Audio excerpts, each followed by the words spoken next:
Thank you. And then I think there's a question from Uma who has his hands up if you'd like to ask your question. Thank you, Mr. Kugelman. It's been a pleasure listening to you from PRISA platform. You referred to Pakistan reaching out to the Afghan Taliban, and at the same time, there was a delegation which visited Iran. By around the same time, our foreign minister was visiting China. We have seen in recent times very dynamic diplomatic maneuvering from Pakistan's side, which we have not been accustomed to. And ironically, what we expected from a mature democracy like India hurtled into this conflict, which turns out to be an ill thought out aggression by India. And in the wake of the conflict, India was left alone and more isolated internationally than Pakistan. What do you attribute this renewed diplomatic maneuvering from Pakistan to? And secondly, do you think that this can be cited as an example of a hybrid regime triumphing against a populist one?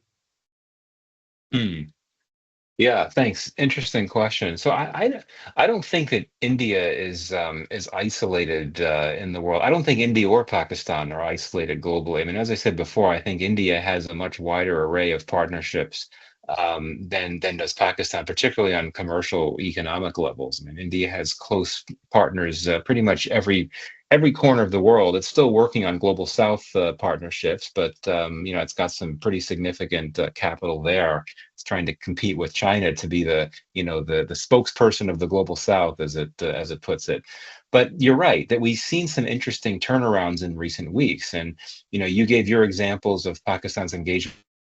So we had this very interesting three-way engagement in China between Pakistani, Chinese, and Bangladeshi officials. So I think that Pakistan has very successfully, I think to the unhappiness of India, very successfully capitalized on some pretty significant geopolitical changes in the region and South Asia. And that includes Sheikh Hasina's departure from power, which opened up possibilities for closer Bangladesh-Pakistan partnership, which really had not had much, there wasn't much there at all, going back several decades, certainly over the 15 years that Hasina was in power. But I think that, India's constraint has really been the way that it wants the world to look at its plight vis-a-vis Pakistan. And I got into this earlier.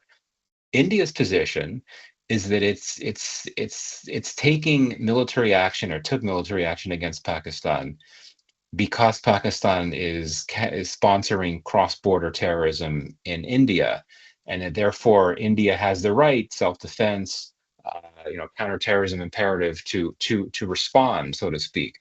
The problem, and there's several problems here for India. One is that India has not to this point provided any public evidence linking Pakistan to the horrific Pahalgam terrorist attack. That's the first issue that India faces, the first challenge. The second one is what I said before. India and Pakistan are both nuclear states. So whenever India uses force against Pakistan, no matter what the circumstances, assuming that it's more than just Indian airstrikes, and that's what we've seen in the last few cases, 2019 and this most recent case, the world is going to focus not on India's counterterrorism imperatives and its right to act in self-defense, and it's going to focus on worrying about the risk of a nuclear war, even if it's very remote. So this is why, initially, after the Pahalgam attack, going back, every country in the world was coming to India's side and expressing its solidarity with India, and this included its rivals like China. Countries across the board were essentially condemning the attack and expressing solidarity with India. And I would think that there likely would have been some of India's friends, including the U.S., that would have quietly, supported India's decision to launch strikes on Pakistan. In that, many countries, many capitals, including the U.S. and others, sympathize with India's position that Pakistan has historically provided support, space, backing for anti-India terrorists. But then once the conflict escalated into something else, when Pakistan responded militarily, which of course was very, very much expected, and then when you had missiles and drones from both sides going into the other's territory, when you had that, that's when the international community started to get worried. And that's when India ran into its diplomatic conundrum, so to speak. It could not get around that. And, as you all know, you had it was like 7 different Indian delegations traveling the world, I think 33 different countries, to try to get the world to take its position. The one that I laid out before didn't really work, quite frankly. I mean, you can't really disabuse countries of their concerns about their rightful concerns about nuclear escalation risks. I would argue, to be fair, I don't think the Pakistani delegations really changed the views that they were trying to bring about in the places they visited, such as, for example, centering more global attention on Kashmir. I just don't think there's much interest in the international community for that. I really think that, quite frankly, both sets of delegations, the Indian and Pakistani ones, that was really an exercise for a domestic political audience than for interlocutors abroad.